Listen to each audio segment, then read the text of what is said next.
यानंतर पाहुयात बातम्या 36 जिल्ह्यांच्या। आज लाडक्या बाप्पाचं विसर्जन केलं जाणार आहे। यात सर्वांचं लक्ष असणाऱ्या उत्सवाचं माहेरघर असणाऱ्या लालबाग परिसराकडे सगळ्यांच्याच नजरा लागल्यात। जगभरातील गणेश भक्तांचं आराध्य दैवत बनलेल्या लालबागच्या राजाला आज राजेशाही मिरवणूक काढत निरोप दिला जाईल।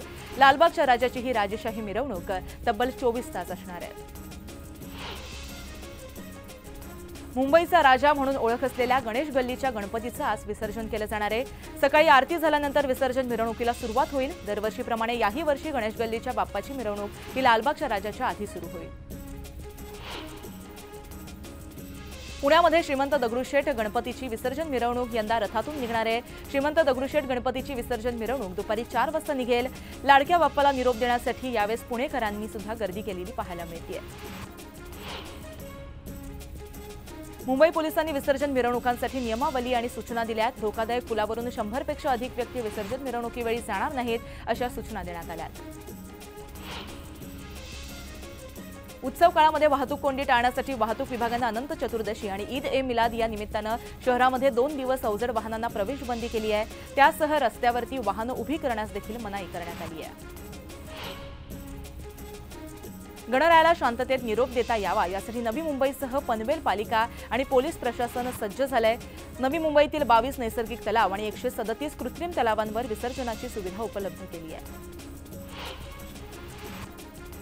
गणेश विसर्जन सोहळा आणि ईद ए मिलाद हे सण लागोपाठ आल्यानं ठाणे पोलीस सज्ज झालेत। ठाण्यात बाप्पाच्या विसर्जन मिरवणुकीवरती 9000 पोलिसांचा 24 तास वॉच असणार आहे।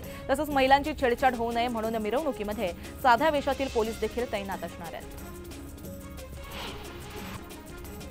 मीरा भाईंदर महानगरपालिकेनं नैसर्गिक तलाव, खाड्या आणि कृत्रिम तलाव अशा सुमारे 27 ठिकाणी विसर्जनाची चोख व्यवस्था केली आहे। मात्र सर्वाधिक गणेश मूर्ती खाडीतच विसर्जित होत असतात। वसई विरार महानगरपालिका आणि पोलीस प्रशासनातर्फे विसर्जनासाठी जय्यत तयारी करण्यात आली आहे। कोणताही अनुचित प्रकार घडू नये यासाठी मोठा पोलीस बंदोबस्त तैनात करण्यात आला आहे। अनंत चतुर्दशी आणि ईद ए मिलादसाठी मुंबई पोलीस आणि वाहतूक पोलिसांचा कडेकोट बंदोबस्त तैनात करण्यात आला आहे। महिला सुरक्षेसाठी महिला अधिकाऱ्यांचं स्क्वॉड हे गर्दीच्या ठिकाणी सहभागी होत सर्व घडामोडींवर नजर ठेवणार आहे। मुंबईतील गणेश मूर्ती विसर्जन स्थळांवरती सेवा सुविधांसाठी वाढ व्हावी, पर्यावरणपूरक पद्धतीनं हा सोहळा पार पडावा, तसंच विसर्जन स्थळांवरील व्यवस्थापन नीटनेटक्या पद्धतीनं व्हावं यासाठी सर्वोत्तम विसर्जन स्थळं आणि कृत्रिम विसर्जन स्थळं ही या स्पर्धेचं आयोजन केलं गेलं आहे। लाडक्या गणरायाला आज निरोप दिला जाणार आहे। विसर्जन सोहळा निर्विघ्नपणे पार पडण्यासाठी मुंबई पोलिसांनी सर्व तयारी केली आहे। यावेळेस नवी मुंबईतून मुंबई विमानतळापर्यंत ग्रीन कॉरिडॉर असणार आहे। राज्याच्या मत्स्य विकास विभागाच्या पाहणीमध्ये समुद्रावर दंश करणारे मासे आणि समुद्रजीव आढळले आहेत। त्यामुळे गणेश मूर्तींचं विसर्जन करताना नागरिकांनी आवश्यक ती काळजी घ्यावी असं आवाहन महापालिकेतर्फे करण्यात आलं आहे। पुणे शहरामध्ये गणेश विसर्जन मिरवणुकीचा उत्साह पाहायला मिळतोय। या दरम्यान नागरिकांची सुरक्षेसाठी वाहतूक सुरळीत व्हावी आणि यासाठी देखील वाहतुकीमध्ये बदल करण्यात आलाय। 2 दिवस अवजड वाहनांना प्रवेश बंदी करण्यात आली आहे। गणेश विसर्जन मिरवणुकीमध्ये महानगरपालिकेच्या आपत्कालीन वैद्यकीय सेवेसाठीच्या अतिदक्षता विभागासह पुणे पोलीस, विघ्नहर्ता, न्यासासह खासगी डॉक्टरांची पथकं आणि रुग्णवाहिका भाविकांच्या सेवेसाठी उपलब्ध राहणार आहेत। अमरावतीमध्ये गणेश विसर्जन मिरवणूक आणि ईद ए मिलादच्या जुलूसमध्ये लेझर लाईट वापरण्यावरती बंदी घालण्यात आली आहे। लेझर लाईटचा वापर केल्यास कायदेशीर कारवाई करण्याचा इशारा पोलिसांनी दिला आहे। पिंपरी चिंचवडमध्ये मनपाच्या वतीनं विसर्जनासाठी जय्यत तयारी करण्यात आली। शहरातील विविध भागामध्ये 85 विसर्जन घाट आणि मूर्ती संकलन केंद्र तयार केली गेली आहेत। नागरिकांच्या सुरक्षेसाठी वैद्यकीय पथकं, रुग्णवाहिका आणि अग्निशमन विभागाच्या पथकांची जी पथकं आहेत ती तैनात करण्यात आली आहेत। यवतमाळमध्ये पर्यावरणपूरक विसर्जनासाठी नगर परिषदेकडून विशेष तयारी करण्यात आली आहे। जलप्रदूषण होऊ नये यासाठी विविध भागातील मैदानांवर 31 कृत्रिम तलावांची निर्मिती करण्यात आली। कृत्रिम तलावामध्ये विसर्जन करण्याचं आवाहन नगर परिषदेनं केलं आहे। रत्नागिरीतील दापोलीमध्ये गणेशोत्सवाचा उत्साह शिगेला पोहोचलाय। अनंत चतुर्दशीच्या पार्श्वभूमीवर गणेश दर्शनासाठी भक्तांची मोठी गर्दी दिसून येते आहे। उत्सवादरम्यान पारंपरिक जाखडी नृत्य सादर करून नागरिकांनी आनंद साजरा केला। रत्नागिरी जिल्ह्यातील पालघरवाडी या सार्वजनिक गणेश उत्सव मंडळात संत परंपरा आणि 12 बलुतेदार यावर प्रकाशझोत टाकणारा देखावा साकारण्यात आला। हा आकर्षक देखावा पाहण्यासाठी भक्तांनी मोठ्या प्रमाणात गर्दी केली आहे।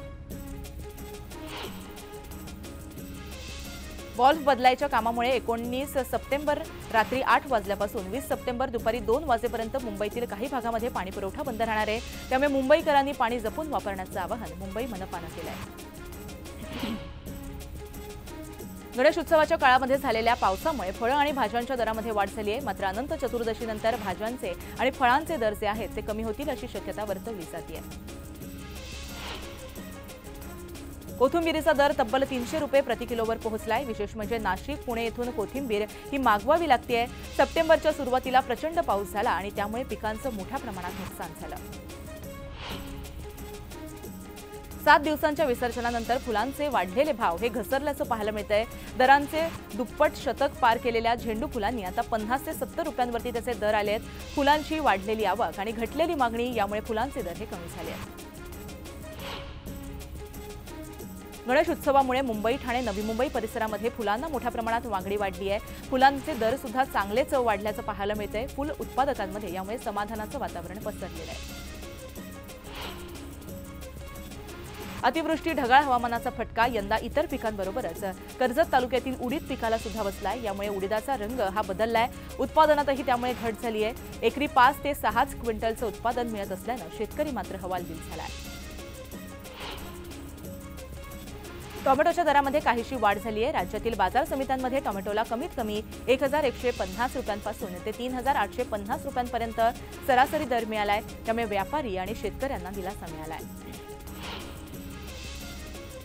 पावसाचा जोर ओसरला असला तरी पावसाळी आजारांची संख्या काही कमी झालेली नाहीये। उलट त्यामध्ये दिवसेंदिवस वाढ होताना दिसतेय।